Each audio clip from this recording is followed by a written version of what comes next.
L'invité avec ce soir sur BFM Business, c'est Mercateam, toute nouvelle start-up qui lève un peu plus d'1 million d'euros.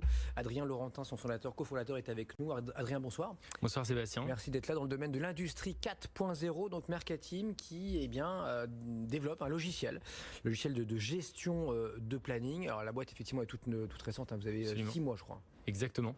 En fait, on est allé sur le terrain, nous, pendant 6 mois à partir de fin 2019 pour construire l'outil avec les opérateurs en usine grâce au Startup Studio OSS Venture. Et en fait, on a petit à petit essayé de développer un planning, une gestion des compétences avec les superviseurs pour leur donner un outil qui leur remplacerait leurs Excel du terrain et leur permettrait d'améliorer la productivité de leurs équipes. L'idée vous est venue comment là, avec vos associés? Comment vous avez dit tiens on va faire un logiciel pour les industriels? C'est pas évident quoi. Alors d'abord c'est des rencontres dans l'industrie où on s'est dit aujourd'hui il y a très peu d'entrepreneurs qui s'intéressent à ce secteur-là. Ouais. Et nous on va aller trouver un dénominateur commun sur toutes les usines. On est allé dans le luxe, l'aéronautique, la pharma et on s'est rendu compte très vite sur le terrain, vous avez affiché des matrices de compétences, qui sait faire quoi. Après on a d'autres Excel pour le planning, qui je dois mettre sur quel poste.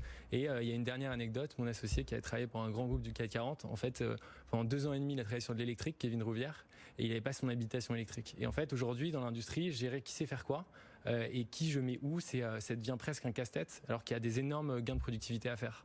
Oui, donc c'est ça, c'est votre promesse, c'est gagner 5 heures par semaine là, quand on est manager. Exactement. Oui. Chez un de nos partenaires, en fait, il passait 7 heures par semaine à faire son planning. Ouais. Et nous, on vient lui enlever 5 heures de gestion, simplement en rajoutant toutes ces contraintes et lui proposer automatiquement des personnes qui répondent à son besoin.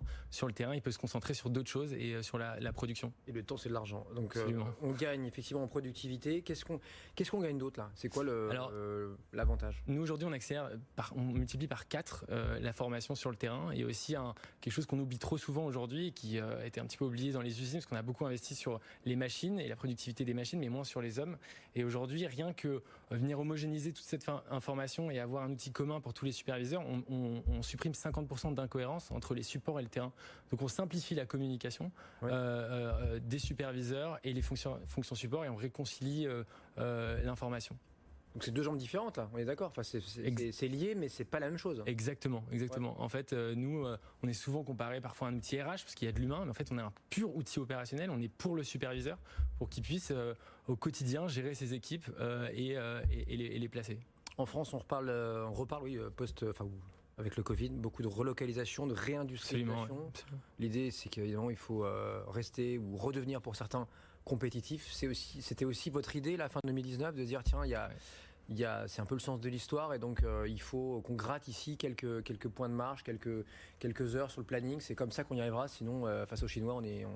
C'est exactement ça. En fait, on s'est un petit peu trop concentré sur en se disant peut-être on devrait rentrer dans une industrie de service. Le coût du travail sera trop faible. On investit dans les machines, alors que c'est bien dans l'humain. C'est la règle du lean. C'est investir sur nos opérateurs pour gagner en productivité et être compétitif à l'échelle internationale. Faut pas oublier qu'on rentre dans l'industrie 4.0, l'industrie des connectés.